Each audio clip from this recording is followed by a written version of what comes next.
This is Lisa Montgomery's potluck dinner that looks absolutely fabulous. The guests are arriving in droves. Susie's Stabler's here. Susie, do you want to say a few things on video? I can't believe this is all raw food, and it's so beautiful. Can't wait to try everything. You know what? I think the batter does a plan. This is our dessert tray, all handmade with the Easter basket and the bunnies. Say something on the video. How did you create this masterpiece? Well, the bottom is sweet kale chips, and the eggs are, one's a carrot cake, the other two are the donut hole recipe from Annie Fio, I think is her name, with a little bit of changes. And then one bunny's a chocolate cacao bunny, the other bunny's a carob bunny. So the dark chocolate is actually the carob, and the light chocolate is the cacao. Wow. And it's my first attempt. Hopefully it tastes good. What's your name? Linda Cooper. All right, Linda. Thank all of you for coming this evening, and we want to thank Matthew for coming all the way from Maine, and I'm standing in his way. And I asked Matthew to share his journey, how he got to this point, and the projects he's working on, about the books, and the new raw school, and whatever your heart desires. And thank you again. Thank you. Excuse me. Well, it's great to see so many people into great raw food. I don't speak that loud, so remind me if you can't hear me. Just let me know. And I'll talk about my journey with raw food from before it was raw and where I am now. And also would love to hear some questions and any other stories or comments anybody has.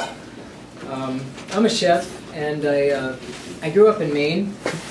And when I was, my experience with food, and I don't just mean raw food, but my experience with food sort of, I got lost in my experience with food and sort of returned and found myself in a, not so much in a spiritual way, but in a health way with raw food. So it was interesting to me where, one lifestyle led me in the wrong direction health-wise and in business. And another lifestyle, this lifestyle, led me in a better direction, both with my health and with business. So that's kind of the premise of what I wanted to discuss. I had 9.5 hours in the car, so that's it's actually a pretty nice drive, though. So I went to college, University of Maine, after I moved out, after I graduated from high school to study pre-law.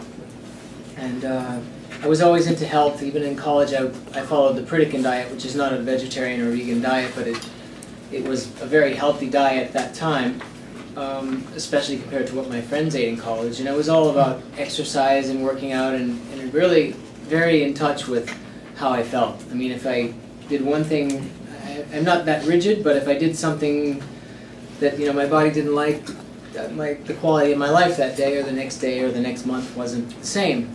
So I was very in tune and felt great. And then I graduated from college and moved to New York with the plans to go to law school.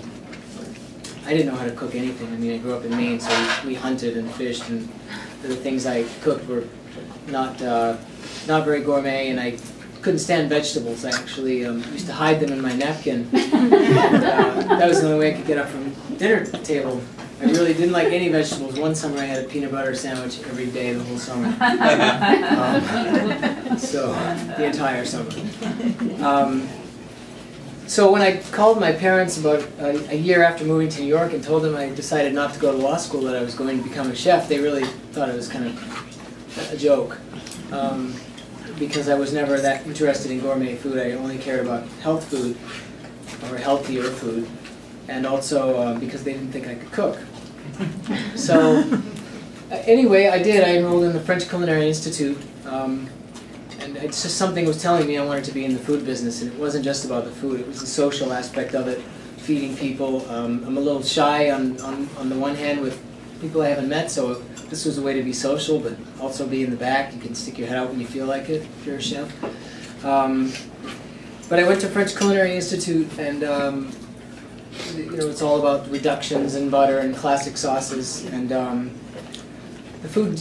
And at night, I worked in a Sicilian restaurant, which is much lighter, Mediterranean diet based on olive oil and citrus and things like that. So during the day, I'm in this heavy butter, cream-based cuisine, feeling terrible. Just being around it really made me feel kind of, not that comfortable. And then at night was this Mediterranean food that was alive and woke me up. But slowly, I stopped losing connection that I had with the health aspect of my life, and went even, I'm an exercise fanatic, and it went a few years, I think 2 or 3 years, 4 years without exercising, stopped paying attention to the things that I decided that, didn't make me feel good. And fast forward about 8 or 9 years later, I owned 7 or 8 restaurants.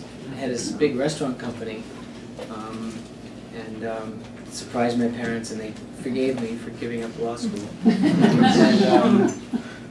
And so I was running a big company. Nothing was vegetarian. As a matter of fact, when I wrote a menu, in those days it would be, based on the size of the restaurant, I'd have 10 dishes on 10 appetizers and 10 entrees, and before I would write the menu, I would prepare an outline. And the outline of the entree side would be, fish, 5 dishes, meat, 5 dishes. There was not even a vegetarian main course option. This was only 15 years ago, 16 years ago. Not one. Vegetarians would come into the restaurant and, of course, ask for a special dish, and I'd curse in the kitchen and make something. Really, pretty funny. Food, so we started doing dishes like truffled macaroni and cheese, very modern, gourmet takes on comforting foods. And so that seemed to be going well, except that I was very unhappy. I didn't enjoy my work, and I wasn't into the whole social scene because it wasn't a scene that I appreciated, and the people who wanted that kind of experience weren't, it was just a different speed than what I was personally moving at. So I had this contradiction of my business being different than what I intuitively thought was right for me.